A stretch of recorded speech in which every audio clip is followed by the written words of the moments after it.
Hello Pisces, it's umomgtarot, and today we are looking at your monthly forecast. So let's see what comes up, and then we'll look further into what the major themes. So we're going to do a tarot spread. I'm going to start with the classic Rider-Waite deck, and then so we'll just see.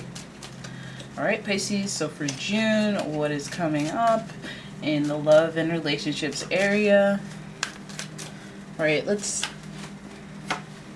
go. Two of Cups in reverse,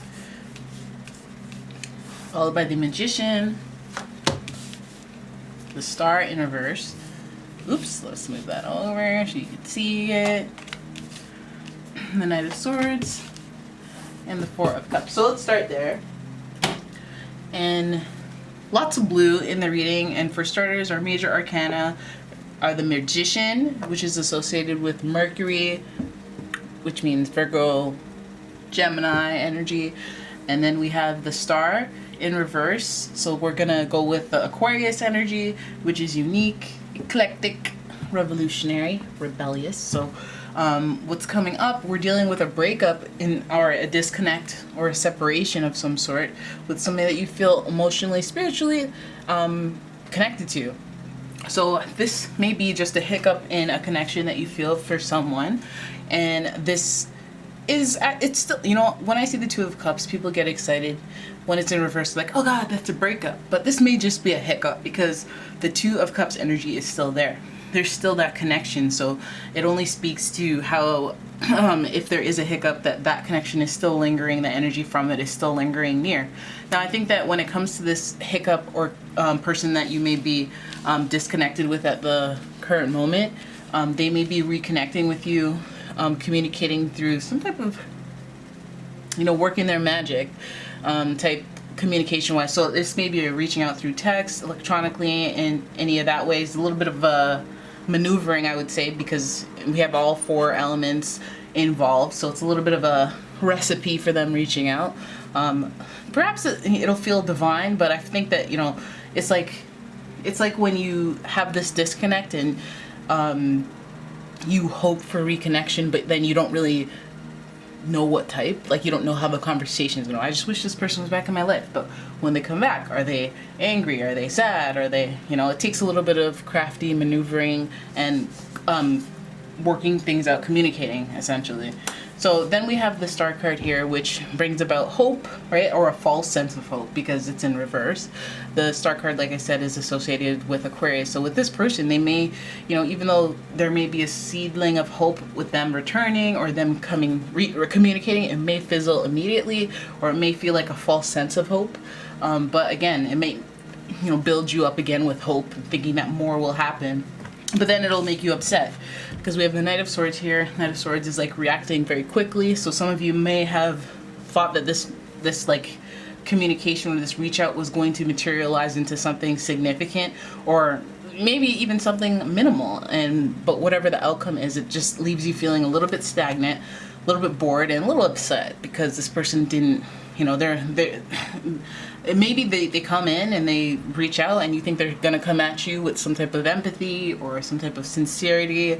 But, this person kind of reinforces the idea that maybe there's no hope, or maybe there's a little bit of, they just infuse some doubt in the situation because of their uniqueness, their differentness, the way that they think is a little different. Their perspective is solo energy. And then we have the Knight of Swords, so they may be a little bit of a hothead, a little bit of snippy, little blunt.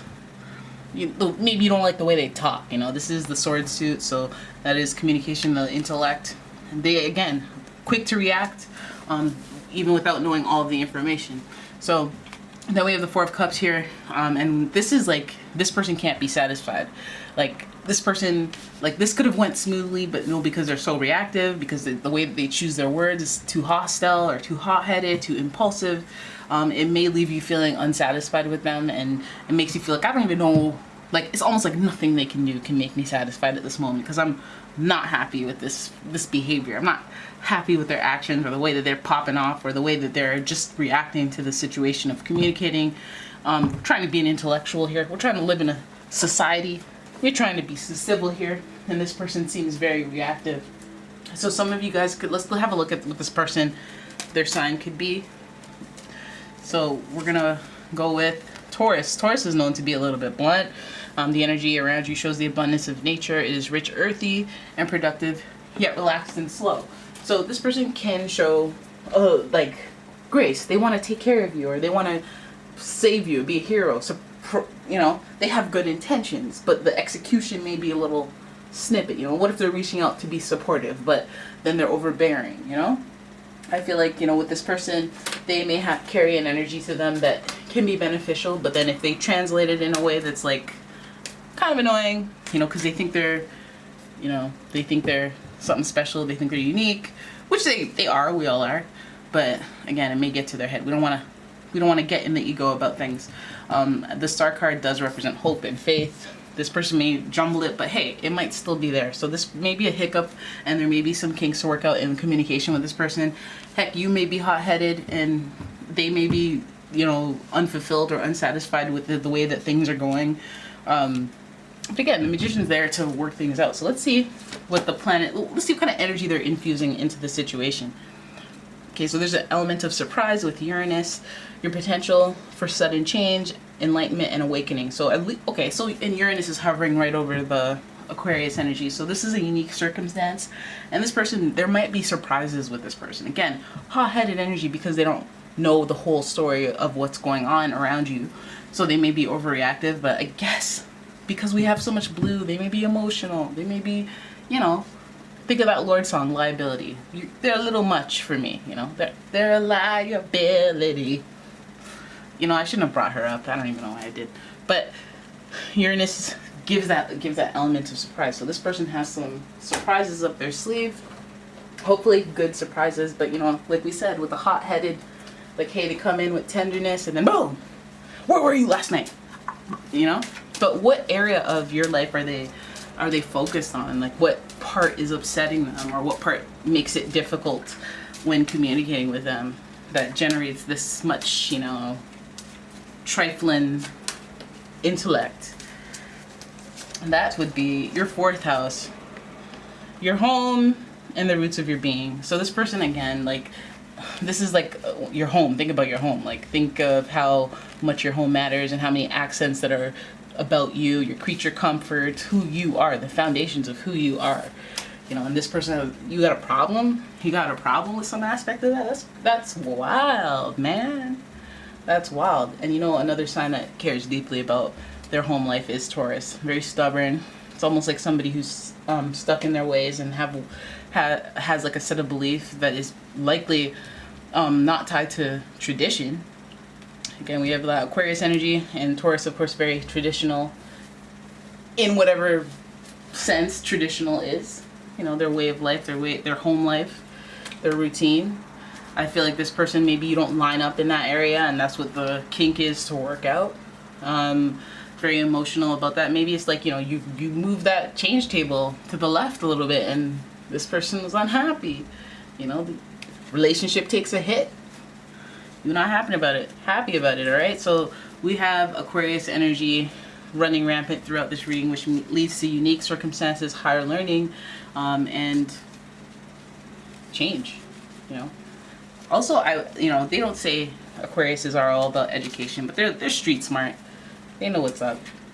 All right, so in the area of home, if this person is being really short with you and it's your home, just remember to lay down that Taurus law. You know, put your foot down and be like, this is what it is, right? Because at times Pisces can be a little, you know, okay, well, maybe that isn't what it is. Maybe I'm listening. Let me adapt to you because I'm a mutable sign. And I think there's a lot of stability structure here. We have the 4th house, number 4. We have number 4 here with the 4 of Cups. So stabilizing emotion is kind of an action that needs to take place here in order for you to manage yourself. But I feel like people may be coming in this month trying to, you know, you may have people reaching out, communicating, whether that means there's a disconnect or a little blip. They're reaching out this month, right? They may be a little hot-headed or a little short-sighted. You know, they may be a little, they got a chip on their shoulder. They got a chip on their shoulder. But I feel like, you know, they can't be satisfied. They can't be emotionally present in the way that is like sensitive, like a Pisces. So you might want to watch out for that. You might want to guard yourself, find some emotional stability before they enter with their turbulent ways. Turbulent. And, you know, also as a Pisces, you know, maybe you want to be a little clever with your communication. Sense the temperature of the room so that, you know, you don't walk into a storm. As well as, like, just brace for impact with surprises. Surprises can be good. Surprises can just be surprises. But this Uranus energy is also tied to enlightenment and awakening. So just be in anticipation for surprises like that. Because that's for your highest good right there. That's for your highest good. Surprise, I have a new level of understanding. Oh, I know what it is. Right? You can sense this hot-headery miles away. You know, you've seen that Taurus make model before. You're like, I have to put the footwork down before we start talking because you're going to say some foolishness that I'm not into. And I don't want to confront you at that point of, you know, high energy, severity, fiery swords wielding. Like, I don't even want to. I'm a Pisces. All right, so there it is. That's your reading. I hope you guys enjoyed it. If you did, please give the video a thumbs up, subscribe to the channel, leave a comment, share the video. And if you'd like a more in-depth reading, a personal one, you can purchase one at my website. There's a link in the description. Botch that word. And if you'd like any candles and bath products, I also sell them on my Etsy shop. That link is in the description as well. And thank you so much for watching. I'll see you in the next one. Bye-bye.